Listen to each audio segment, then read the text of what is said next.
Hello বন্ধুরা, আমি তোমাদের সোশ্যাল মিডিয়া স্টার সিনজন। আজ ঘুম থেকে উঠেই চলে গেছিলাম কলেজে, দেখতে আজ কলেজ যাচ্ছি এখন। তো চলো যাওয়া যাক। কলেজ বন্ধু চলে আসলো, বন্ধুর সাথে বাইকে করে যাচ্ছি কলেজে। তারপর কলেজ পৌঁছে গেলাম, দেখতে আজ কলেজে কাজ কাজ করছি। আজ পুরো বিকেল 5, 5:30 অবধি ক্লাস আছে, তা করবো।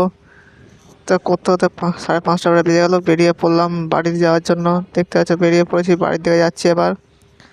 তো বাড়িতে এসে একটু ফ্রেশ হয়ে আবার চলে এলাম যে দোকানে। দেখতে পাচ্ছ দোকানে আমি কাজ করছি। দোকানে কাজ করতে করতে এই 9টা বেজে গেল। 9টার সময় বাড়ি বসে এডিটিং করলাম। দেখতে পাচ্ছ আমি এডিটিং করছি এখন। এডিটিং এডিটিং করতে করতে কখন যে ডিনারের টাইম হয়ে গেলো। ডিনারে কী কী হয়েছে খাবো, ডিনারটা করবো। ডিনারে ছিল আজকে ভাজা আর রুটি আর মিষ্টি, এটা আমি খাবো। তো গাইজ আমি এখন ডিনার করি। তোমরা একটা মিনি ব্লগের জন্য চ্যানেলটাকে সাবস্ক্রাইব করতে ভুলো না। বাই।